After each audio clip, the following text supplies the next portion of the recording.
மகராந்தக தீவின் காட்டில் அலைந்து திரிந்து கொண்டிருந்த சந்திரகுப்தன் காட்டில் காணாமல் போன ஒரு மர்ம பெண்ணை பார்த்தான். அப்பொழுதுதான் ஒரு பெண்ணின் அலறல் சத்தம் கேட்டது.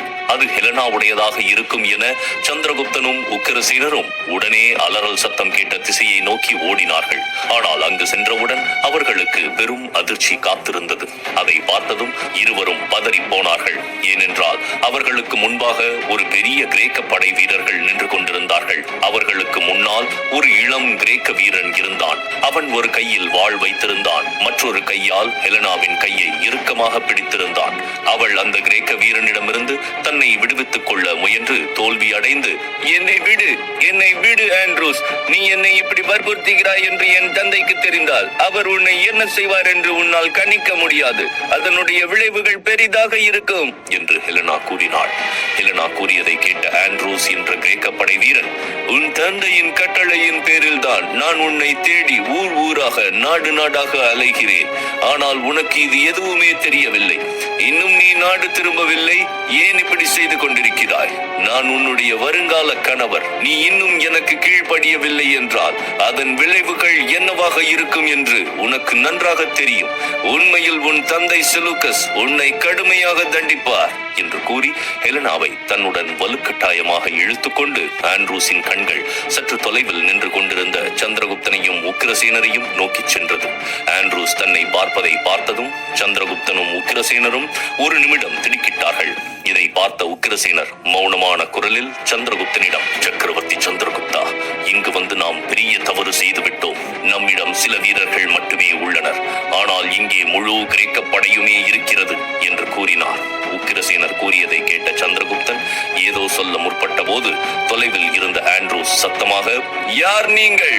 இந்த காட்டுக்குள் எப்படி வந்தீர்கள் என்று கத்தினான். பிறகு சந்தேக பார்வையுடன் அவர்களை பார்த்து, ஓ, நீங்களும் கொள்ளைக்காரர்களா? அந்த கேடுகிட்ட கடற்கொள்ளையர்களின் தளபதி திரவியனின் தோழர்கள் தானே என்று கேட்கவும் சந்திரகுப்தன் சற்றும் அச்சமின்றி முன்னேறி உறுதியான குரலில், நான் சந்திரகுப்தன், மகத நாட்டின் சக்கரவர்த்தி. ஹெலனா இவ்வளவு நாள் எங்களுடன் தான் இருந்தாள். அவளுடைய தந்தை அவளுக்கு விருப்பம் இல்லாமல் அழைத்துச் செல்ல முயன்றார். ஹெலனாவை அவளது தந்தை செலூக்கஸின் படை வீரர்களிடமிருந்து நான் தான் விடுவித்தேன். வேண்டுமானால் கடற்கரைக்கு சென்று பாருங்கள். கிரேக்க படை வீரர்களின் சடலங்கள் இன்னும் அங்கேதான் இருக்கிறது என்று கூறினான்.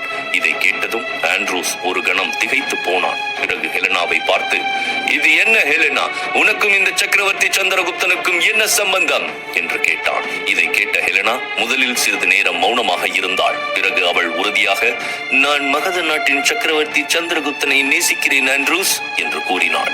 ஹெலனா இப்படி கூறியதை கேட்ட ஆண்ட்ரூஸின் கோபம் எல்லையில்லாமல் அதிகரித்தது. அவன் திகைப்புடன் ஹெலனாவை பார்த்து கொண்டே இருந்தான். ஹெலனா இப்போது மிகவும் வசதியாக இருந்தது போல் உணர்ந்தாள். அவள் ஆண்ட்ரூஸின் இறுக்கமான பிடியில் இருந்த தனது கையை விடுவித்துக் கொண்டாள்.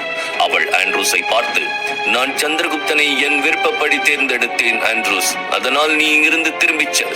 என் தந்தை என்னை பலவந்தமாக கிரேக்க நாட்டிற்கு அனுப்பி வைக்க விரும்பினார். ஆனால் அவருடைய ஆசை நிறைவேறவில்லை. இது எல்லாம் என்னுடைய அதிர்ஷ்டம் ஆண்ட்ரூஸ். கிரேக்க படை வீரர்களிடமிருந்து நான் தப்பித்து விட்டேன். அது மட்டுமின்றி இங்கு வந்த பிரச்சனையில் இருந்தும் சந்திரகுப்த சக்கரவர்த்தி மீண்டும் என்னை காப்பாற்றி விட்டார். இப்போது என்னை தடுக்க முயற்சிக்காதே என்று சொல்லிக்கொண்டே ஹெலனா சந்திரகுப்தனை நோக்கி நகர ஆரம்பித்தாள். ஆனால் ஆண்ட்ரூஸ் அவளை மீண்டும் பிடித்து இழுத்துக்கொண்டு கோபமாக, என்னுடைய அதிர்ஷ்டம் மிகவும் வலுவாக உள்ளது ஹெலனா. ஏனென்றால் நான் உன்னை தேடி செல்லும் போது சோர்வாக இருக்கிறது என்று இந்த தீவிற்கு ஏமாற்றத்துடன் திரும்பிக் கொண்டிருந்தேன். ஆனால் என் வீரர்கள் ஒரு கப்பல் கடற்கரையை வந்து சேர்வதை பார்த்தார்கள். அவர்கள் யார் என்று கண்டுபிடிக்கத்தான் நான் இங்கே வந்தபோது உன்னை இங்கே கண்டுபிடித்தேன் ஹெலனா. இது என்னுடைய அதிர்ஷ்டம். இப்போது எந்த இடையூறும் செய்யாதே. என்னுடன் அமைதியாக கிரேக்க நாட்டிற்கு வா என்று கூறிவிட்டு சந்திரகுப்தன் மீது கோப பார்வையை வீசி ஹெலனாவை பார்த்து, இவன் மகத நாட்டின் மோசமான சக்கரவர்த்தி சந்திரகுப்தன். அவன் நம் நாட்டை சேர்ந்தவன் அல்ல. அவனை நீ எப்படி காதலிக்க முடியும்? கிரேக்கம் போன்ற அனைத்து வல்லமை மிக்க தேசத்தின் உயர் அடுக்கு மக்களை பார்க்கும் தைரியம் இந்த அயோக்கியனுக்கு எப்படி வந்தது என்று கூறியவன் தன் வீரர்களை பார்த்து உரத்த குரலில், இந்த மோசமான சந்திரகுப்தனையும் அவனுடைய படை வீரர்களையும் கொன்று விடுங்கள் என்று கத்தினான். ஆண்ட்ரூஸின் உத்தரவின் பேரில் அனைத்து கிரேக்க வீரர்களும் உடனடியாக சந்திரகுப்தனையும் உக்கிரசேனரையும் தாக்கத் தொடங்கினர். அதற்குள் காட்டில் மர்ம பெண்ணை தேடிச் சென்ற மகத நாட்டு வீரர்கள் திரும்பி வந்தார்கள். உக்கிர உக்கிரசேனர் சொன்னது சரிதான். கிரேக்க வீரர்களுக்கு முன்னால் மகத நாட்டின் இந்த வீரர்கள் உண்மையில் ஒரு சிலர்தான். ஆனால் இப்போது போரிடுவதை தவிர அவர்களுக்கு வேறு வழி இல்லை. எனவே அவர்கள் தங்கள் முழு பலத்துடன் கிரேக்க வீரர்களுடன் போர் புரிய ஆரம்பித்தனர். சந்திரகுப்தனும் உக்கிரசேனரும் தங்களுடைய பாதுகாப்பு கவசத்தை அணிந்து கொண்டு இருவரும் கிரேக்க வீரர்களை அழிக்க வேகமாக செல்ல ஆரம்பித்தனர். சந்திரகுப்தனின் வாள் மின்னலை விட வேகமாக பாய்ந்தது. பல கிரேக்க வீரர்களை கண்ணிமைக்கும் நேரத்தில் கொன்று குவித்ததை கண்டு ஆண்ட்ரூஸ் கூட ஒரு கணம் திகைத்தான். உக்கிரசேனரும் மிகவும் ஆக்ரோஷமாக போரில் ஈடுபட்டு தனது வீரர்களிடையே உற்சாகத்தை ஏற்படுத்தினார். ஆனால் கிரேக்க நாட்டு வீரர்கள் எண்ணிக்கையில் அதிகமாக இருந்ததால் இறுதியில் மகத நாட்டின் வீரர்களை அவர்கள் வெல்லத் தொடங்கினர். இதை பார்த்த உக்கிரசேனர் திடீரென மனமுடைந்தார். ஆனால் சந்திரகுப்தன் உரத்த குரலில், உக்கிரசேனரே, இப்போது ஒரு கிரேக்க படை வீரர் கூட உயிருடன் இருக்கக்கூடாது. நம் மகத நாட்டின் வீரர்களை கொன்ற கொலைகாரர்கள் அவர்கள். நாம் அவர்களுடன் தோற்று போனோம் என்ற பெயரை நாம் பெறக்கூடாது. அவர்களை குத்தி வீழ்த்துங்கள் என்று கத்தினான். சந்திரகுப்தன் கத்தியதை கேட்ட உக்கிரசேனர் மீண்டும் உற்சாகம் அடைந்தார். அவர் இரட்டிப்பு உற்சாகத்துடன் கிரேக்க வீரர்களை தாக்க ஆரம்பித்தார். இப்போது அவர் கிரேக்க வீரர்களுடன் போரிட்டுக் கொண்டிருந்தார். சந்திரகுப்தன் பாதிக்கும் மேற்பட்ட கிரேக்க வீரர்களை கொன்றுவிட்டான். ஆண்ட்ரூஸ் இதை சற்றும் எதிர்பார்க்கவில்லை. அவன் உள்ளுக்குள் பயம் குடிகொள்ள ஆரம்பித்தது. இதை பார்த்த ஹெலனா கிண்டலாக சிரித்தாள். அவள் ஆண்ட்ரூஸை பார்த்து, ஏன் ஆண்ட்ரூஸ், உன் உடல் எல்லாம் நடுங்குவது போல் தெரிகிறது? உன்னை பற்றி நீ மிகவும் பெருமைப்பட்டுக் கொள்வாய் அல்லவா? நீ ஒரு உயரடுக்கு வீரராக கருதுகிறாய். மகத நாட்டின் ஒன்றுக்கும் பயனளிக்காத சக்கரவர்த்தி என்று நீ நினைத்த சந்திரகுப்தனும் அவருடைய தலைமை தளபதியும் எவ்வளவு துணிச்சலோடு போரிடுகிறார்கள் என்பதை இப்போது உன் கண்ணால் பார். ஆண்ட்ரூஸ், நீ எவ்வளவு கோழையாக இருக்கிறாய். அவர்கள் கிரேக்க நாட்டு படை வீரர்களை கொல்வதை நீ எவ்வளவு அமைதியாக பார்த்துக் கொண்டிருக்கிறாய். நீ உண்மையான வீரனாக இருந்தால் உடனே போய் மகத நாட்டின் சக்கரவர்த்தியுடன் போட்டியிடு. உன் நாட்டு வீரர்களை அவர்கள் கையால் இறக்காமல் காப்பாற்று என்று கூறினாள். ஆனால் ஆண்ட்ரூஸ் மிகவும் புத்திசாலி. அவன் தந்திரமான ஒரு சிரிப்பு சிரித்துவிட்டு, நான் ஒரு முட்டாள் என்று நினைக்கிறாயா ஹெலனா? போர்க்களத்தில் போரிடும் போது வீரர்கள் இறக்கலாம். அவர்கள் தான் தங்களை தற்காத்துக் கொள்ள வேண்டும். அவர்களை நான் ஏன் பாதுகாக்க வேண்டும்? என் வீரத்தை நிரூபிப்பதில் எனக்கு விருப்பம் இல்லை. இப்பொழுது பார், உன்னுடைய சக்கரவர்த்தியும் அவனுடைய தளபதியும் இன்னும் சற்று நேரத்தில் சோர்ந்து போக போகிறார்கள். இன்னும் என்னிடம் பல வீரர்கள் இருக்கிறார்கள். இப்போது யாராலும் அவர்கள் இருவரையும் மரணத்தில் இருந்து காப்பாற்ற முடியாது என்று கூறினான்.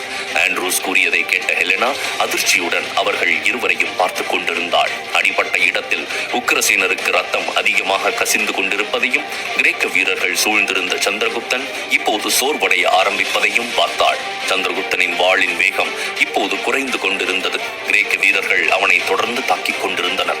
இதை பார்த்ததும் ஹெலனாவின் பயம் அதிகமானது. அவள் ஆண்ட்ரூஸிடம் கெஞ்ச ஆரம்பித்தாள். வேண்டாம், அவர்களை ஒன்றும் செய்யாதே. நான் உன்னுடன் வர தயாராக இருக்கிறேன். ஆனால் அவர்களை மட்டும் விட்டுவிடு என்று கதறினாள். ஆனால் ஆண்ட்ரூஸ் சற்றும் இரக்கமில்லாமல் தன் படை வீரர்களை நோக்கி, படை வீரர்களே, அவனை பார்த்து பயப்படாதீர்கள். இனி சண்டை போடும் திறமை அவனுக்கு இல்லை. அவன் கழுத்தை குத்தி கிழியுங்கள் என்று கத்தினான். இதை கேட்டதும் அனைத்து கிரேக்க வீரர்களின் வாட்களும் ஒன்றாக உயர்த்தப்பட்டன. ஆனால் திடீரென்று மின்னல் போல் காடுகளில் அடர்ந்த முட்களில் இருந்து பல பெண்கள் வெளியே வந்து கிரேக்க வீரர்கள் மீது பாய ஆரம்பித்தார்கள். இந்த பெண்கள் அனைவரிடமும் பல்வேறு வகையான கொடிய ஆயுதங்கள் இருந்தன. அதன் மூலம் இவர்கள் தொடர்ந்து கிரேக்க வீரர்களை தாக்கத் தொடங்கினார்கள். இந்த திடீர் தாக்குதலால் கிரேக்க வீரர்களுக்கு சிந்திக்கவும் புரிந்து கொள்வதற்கும் வாய்ப்பு கிடைக்கவில்லை. இந்த நேரத்தில் சந்திரகுப்தனும் உக்கிரசேனரும் மீண்டும் எழுந்து நின்றார்கள். அந்த பெண்கள் வந்த சற்று நேரத்தில் கிரேக்க வீரர்களின் சடலங்கள் அங்கு குவிந்து கொண்டே இருந்தன. இதையெல்லாம் பார்த்த ஆண்ட்ரூஸுக்கு என்ன செய்வது என்றே தெரியவில்லை. அவனுக்கு அதிர்ச்சியாக இருந்தது. மறுபுறம் திடீரென்று வந்து தனக்கு உதவிய இந்த மர்ம பெண்கள் யார் என்று சந்திரகுப்தனும் யோசித்துக் கொண்டிருந்தான். அந்த பெண்கள் அனைவரின் மீதும் அவன் பார்வை செலுத்தினான். அவர்கள் அனைவரும் பயிற்சி பெற்ற போர் வீரர்களைப் போல கிரேக்க வீரர்களிடம் மோதி அவர்களை வீழ்த்தினார்கள். அப்போதுதான் ஒரு பெண் சந்திரகுப்தனை நோக்கி வந்து சிரித்துக் கொண்டே, சந்திரகுப்த சக்கரவர்த்தியே, உங்களுக்கு என்னை அடையாளம் தெரியவில்லையா என்று கேட்டாள். சந்திரகுப்தன் அவளை கவனமாக பார்த்தான். திடீரென்று அவன் மிகுந்த ஆச்சரியத்துடன், ஏ தன்மையா, நீயா என்று கேட்டான். ஆமாம், இந்த பெண் உண்மையில் விஷக்கண்ணி தன்மையாதான். அவள் கிரிஜேஸ்வர் மன்னனின் மகன் மற்றும் மணிக்கேதுவின் காதலி. ஆமாத்தியர் மற்றும் கிரிஜேஸ்வர் இருவரும் சேர்ந்து கொண்டு மணிக்கேதுவையும் தன்மையாவையும் முட்டாளாக்கி சந்திரகுப்தனை கொல்வதற்காக அவளை மகத நாட்டின் அரண்மனைக்கு அனுப்பி வைத்தார்கள். மகத நாட்டு அரண்மனையில் இளவரசி நந்தினியா துணையாக தன்மையா இருந்தாள். தன்மையாவின் சதி திட்டத்தை மகாகுரு ரகுநந்தர் முறியடித்தார். இந்த சம்பவத்திற்கு பிறகு தன்மையா தன்னுடைய தவறை உணர்ந்து சந்திரகுப்தனிடம் மன்னிப்பு கேட்டாள். அப்போதுதான் காந்தார நாட்டு மன்னன் ஹம்பி நந்தினியை கடத்தி கொண்டு சென்றான். அவனுடைய பிடியிலிருந்து நந்தினியை மீட்கும் பொறுப்பை ஆச்சாரிய சாணக்கியர் தன்மையாவிடம் ஒப்படைத்தார். இதற்காகத்தான் அவள் ருத்ரமலைக்கு சென்றாள். ஆனால் அங்கு ஆமாத்தியர் அவளை தாக்கினார். அப்போது தன்மையா அங்கிருந்து தப்பித்துச் சென்று தலைமறைவாகிவிட்டாள். நீண்ட இடைவேளைக்கு பிறகு இன்று திடீரென தன்மையாவை கண்ட சந்திரகுப்தனுக்கு இன்ப அதிர்ச்சியாக இருந்தது. சந்திரகுப்தனை பார்த்ததும் தன்மையாவின் முகத்திலும் மகிழ்ச்சி வெளிப்பட்டது. தன்மையாவுடன் இருந்த இந்த பெண்கள் அனைவரும் சந்திரகுப்தனை ஒரு முறை ருத்ரமலையில் உள்ள குகையில் சந்தித்த அதே பணிப்பெண்கள் தான். சந்திரகுப்தனின் கண்கள் இப்போது ஆண்ட்ரூஸ் மீது விழுந்தது. ஹெலனாவை இன்னும் அவன் தன் கட்டுப்பாட்டில் தான் வைத்திருந்தான். இந்த நேரத்தில் ஆண்ட்ரூஸின் முகத்தில் பயம் தெரிந்தது. அடுத்து அவன் என்ன செய்ய வேண்டும் என்பதை இப்போது அவனால் தீர்மானிக்க முடியவில்லை. அவன் கண்களை விரித்து சில சமயங்களில் சந்திரகுப்தனையும், சில சமயங்களில் தன்மையாவையும், அவளுடைய பணிப்பெண்களையும், சில சமயங்களில் அவனுடைய கிரேக்க வீரர்களின் சடலங்களையும் பார்த்து கொண்டிருந்தான். இதையெல்லாம் பார்த்த சந்திரகுப்தன் ஆவேசமாக ஆண்ட்ரூஸின் முன் வாளை காட்டி, ஆண்ட்ரூஸ், உன் கிரேக்க வீரர்களுடன் உன்னுடைய நாட்டிற்கு திரும்பிச் செல். உனக்கும் உன்னுடைய படை வீரர்களுக்கும் எந்த தொடர்பும் இல்லாமல் இருக்கலாம். ஆனால் என்னுடைய ஒவ்வொரு படை வீரர்களும் எனக்கு விலை மதிப்பற்றவர்கள். இப்போது நீ அவர்களின் உயிரின் விலையை திருப்பித் தரப்போகிறாய் என்று கூறிக்கொண்டே அவன் மீது வாளை வீசினான். ஆண்ட்ரூஸ் மிகவும் பயந்து போய் ஹெலனாவின் கையை மட்டும் விடாமல் பின்வாங்கினான். இதை பார்த்த சந்திரகுப்தன் மீண்டும் அவன் மீது வாளை வீச ஓங்கிய போது அவன் உடனே வேகமாக அங்கிருந்து ஓட ஆரம்பித்தான். சந்திரகுப்தனும் அவனை பின்தொடர்ந்து ஓடினான். ஆனால் காயம்பட்ட உக்கிரசேனரின் முனகல் குரல், சக்கரவர்த்தி சந்திரகுப்தா நில், அவனை பின்தொடர்வதில் எந்த பயனும் இல்லை, நீ திரும்பி வா என்று கூறினார். இதை கேட்டதும் ஆண்ட்ரூஸை துரத்தி சென்ற சந்திரகுப்தன் திடீரென்று நின்றான். அவன் திரும்பி பார்க்கும் பொழுது உக்கிரசேனரின் உடல்நிலை மிகவும் மோசமாக இருந்தது. இதை பார்த்த ஹெலனாவும் தன்மையாவும் உடனடியாக அவரை கவனிக்க ஆரம்பித்தனர். சந்திரகுப்தனும் அவர் அருகில் ஓடி வந்து கவலை தோய்ந்த குரலில், உக்கிரசேனர், உங்களுக்கு உடனே சிகிச்சை வேண்டும், நீங்கள் என்னுடன் வாருங்கள் என்று கூறினான். ஆனால் உக்கிரசேனர் செல்ல மறுத்துவிட்டு, இல்லை சக்கரவர்த்தியே, நீ என்னை பற்றி கவலைப்படாதே, மாறாக நாம் இந்த தீவை விட்டு விரைவில் வெளியேற வேண்டும். நாம் இப்போது மகத நாட்டிற்கு திரும்புவதுதான் மிகவும் முக்கியம் என்று கூறினார். உக்கிரசேனர் கூறுவதை கேட்ட தன்மையாவும், ஆமாம் சக்கரவர்த்தி சந்திரகுப்தரே, நீங்கள் நீண்ட நேரம் இங்கு இருப்பது பாதுகாப்பு கிடையாது. கிரேக்க வீரர்கள் இந்த தீவை சுற்றிலும் நிறுத்தி வைக்கப்பட்டுள்ளனர். இப்பொழுது உங்களிடம் ஒரு சிப்பாய் கூட இல்லை. நீங்கள் உடனே இங்கிருந்து புறப்பட வேண்டும், இல்லையெனில் உங்களது உயிருக்கு திரும்பவும் ஆபத்து ஏற்பட நேரிடும் என்று கூறினாள். தன்மையா தன்னுடைய பணிப்பெண்களை பார்த்தாள். அந்த பணிப்பெண்கள் உடனடியாக சில மருந்துகளை எடுத்துக் கொண்டு வந்து உக்கிரசேனருக்கு சிகிச்சை அளிக்க தொடங்கினர். தன்மையா சந்திரகுப்தனை பார்த்து, இதுதான் முதல் சிகிச்சை சந்திரகுப்தரே, உக்கிரசேனருக்கு நிச்சயம் இதிலிருந்து கொஞ்சம் நிவாரணம் கிடைக்கும். ஆனால் அவரை விரைவில் மகத நாட்டிற்கு அழைத்துச் சென்று அரசு வைத்தியரிடம் வைத்தியம் பாருங்கள், இல்லையெனில் அவர் உயிருக்கே ஆபத்தாகி போய் முடிந்துவிடும் என்று கூறினார். சந்திரகுப்தனுக்கும் இப்போது வேறு வழி இல்லை.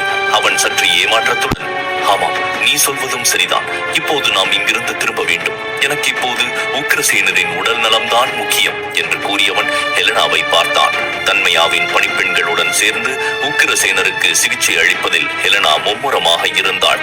இதை பார்த்த தன்மையா சந்திரகுப்தனிடம், இந்த கிரேக்க பெண் மிகவும் நல்லவள், நல்ல உள்ளம் கொண்டவள் சந்திரகுப்தரே, யார் இவள்?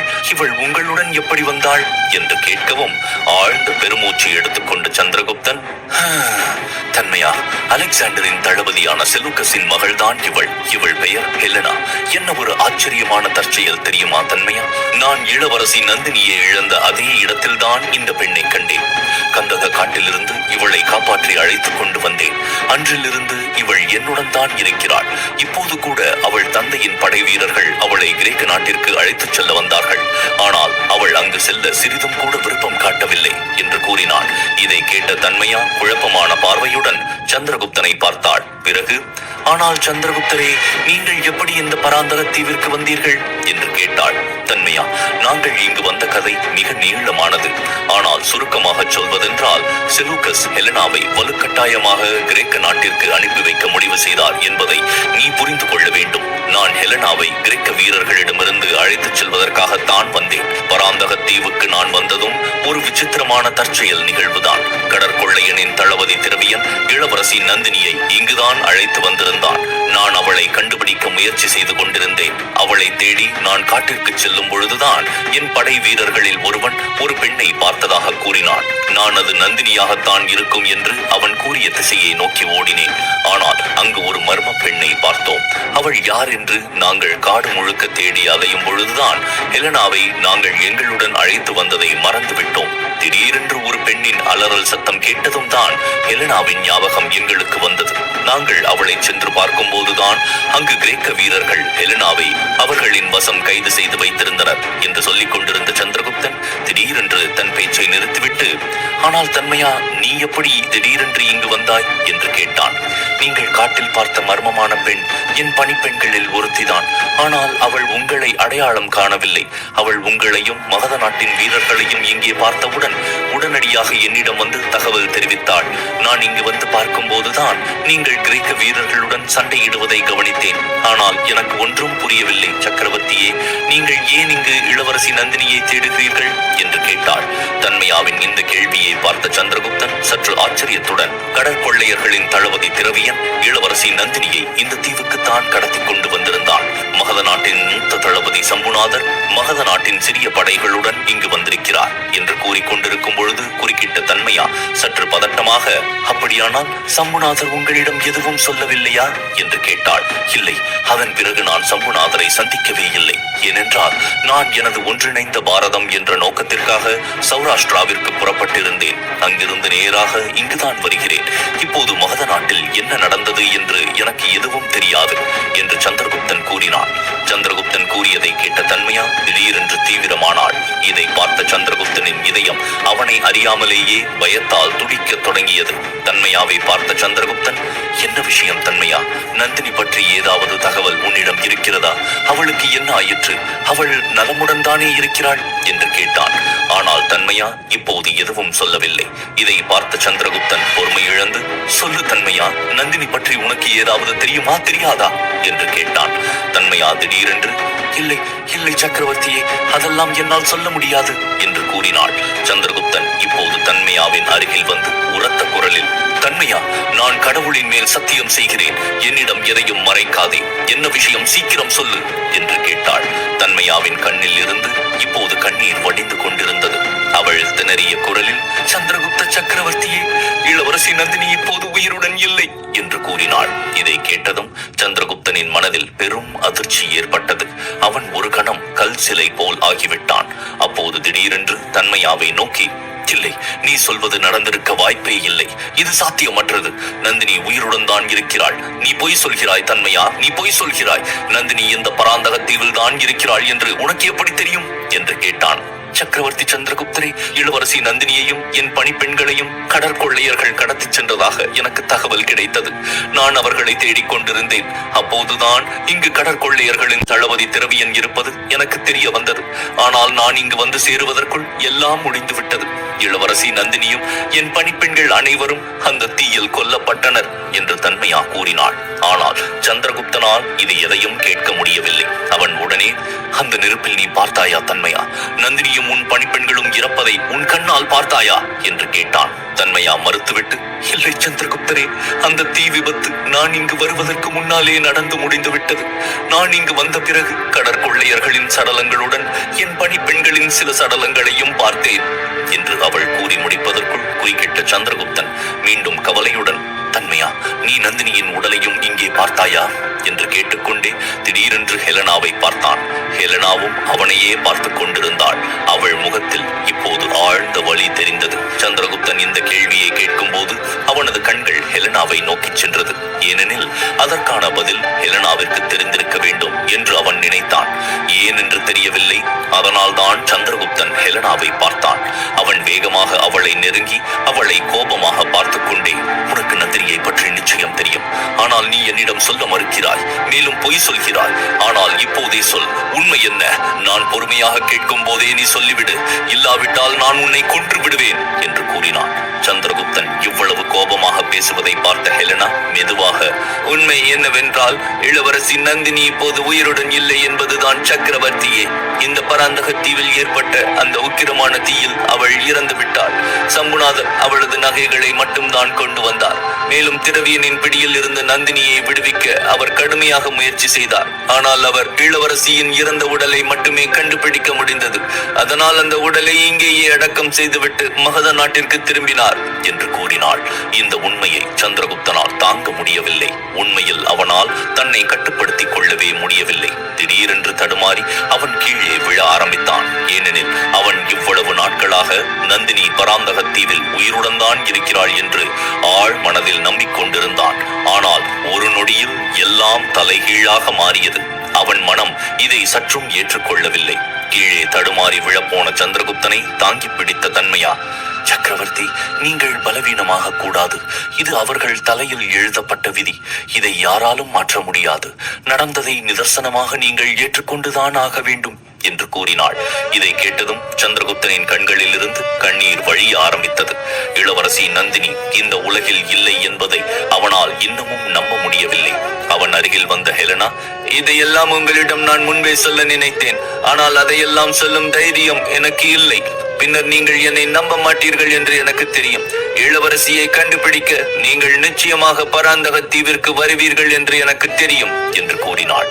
ஹெலனா கூறியதற்கு சந்திரகுப்தன் எந்த பதிலும் சொல்லவில்லை. சந்திரகுப்தன் தன் கண்களில் வழிந்த கண்ணீரை துடைத்துக் கொண்டு உணர்ச்சியை கட்டுப்படுத்திக் கொண்டு தன்மையாவிடம், உன் பணிப்பெண்களின் உதவியுடன் உக்கிரசேனரை கப்பலில் ஏற்று தன்மையா, நாம் விரைவில் மகத நாட்டிற்கு புறப்பட வேண்டும். இது உண்மையில் மிக மோசமான இடம். ஆமாம், இது மிகவும் மோசமான இடம். என் நந்தினியை என்னிடமிருந்து பறித்து விட்டது.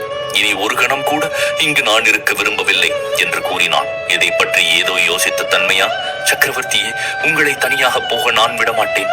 நானும் என் பணிப்பெண்களும் உங்களுடன் வருகிறோம். வழியில் இன்னும் பல கிரேக்க வீரர்களை நாம் சந்திக்கலாம் என்று கூறினாள். சந்திரகுப்தன் சற்று உணர்ச்சி வசப்பட்டு, ஒவ்வொரு நெருக்கடியிலும் நீ எனக்கு உதவி இருக்கிறாய் தன்மையா, நான் எப்பொழுதும் உனக்கு கடமைப்பட்டிருப்பேன் என்று அவன் கூறிக்கொண்டிருக்கும் பொழுது குறுக்கிட்ட தன்மையா, இல்லை சக்கரவர்த்தியே, நீங்கள் என்ன சொல்கிறீர்கள்? மாறாக நான் தான் மகாகுரு ரகுநந்தருக்கும் ஆச்சாரிய சாணக்கியருக்கும் உங்களுக்கும் கடன் பட்டிருக்கிறேன். நான் உங்களை கொல்ல வந்தேன். ஆனால் ஆச்சாரியர் என்னை மன்னித்தது மட்டுமல்லாமல் ஆமாத்தியர் என்ற அரக்கனின் தீமையிலிருந்தும் என்னை காப்பாற்றினார். இல்லையேல் கமலேஸ்வர மன்னனின் கைகளில் என்னை கொல்ல அந்த அயோக்கியன் அனைத்து ஏற்பாடுகளையும் செய்திருந்தான் என்று கூறினாள். இதை கேட்ட சந்திரகுப்தன், நீ சொல்வது சரிதான் தன்மையா, ஆச்சாரியர் இல்லாமல் நாம் ஒன்றும் இல்லை. இப்போது நான் ஆச்சாரியரின் எந்த எதிரியையும் உயிருடன் விடமாட்டேன். அது ஆமாத்தியராய் இருந்தாலும் சரி, செலூக்கஸாக இருந்தாலும் சரி என்று கூறிய சந்திரகுப்தனின் முகம் கோபத்தால் செக்கச்சவேல் என்று ஆனது. அவன் இப்போது செலூக்கஸ் பெயரை மிகுந்த வெறுப்புடன் சொல்லிக் கொண்டிருந்தான். இப்போது ஹெலனாவின் மீது ஒரு வெறுப்பு உணர்வு அவன் மனதில் எழுந்தது. நந்தினியின் இறப்பிற்கு ஹெலனாதான் காரணம் என்று அவன் நம்ப ஆரம்பித்தான். அவன் இப்போது வேகமாக கடற்கரையில் நின்று இருந்த கப்பலை நோக்கி நடந்தான். இந்த நேரத்தில் அவன் ஹெலனாவை ஒரு முறை கூட பார்க்கவில்லை. அப்போது தன்மையா முன்னே சென்று ஹெலனாவின் தோளில் ஒரு கை வைத்துக் கொண்டு, வா ஹெலனா, கப்பல் புறப்பட போகிறது என்று கூறினாள். ஹெலனாவும் தன்மையாவுடன் கப்பலை நோக்கி நடக்க ஆரம்பித்தாள். பின்னர் சிறிது நேரத்திலேயே அந்த கப்பல் கடல் அலைகளில் அசைந்து மகத நாட்டின் திசையை நோக்கி வேகமாக செல்ல ஆரம்பித்தது.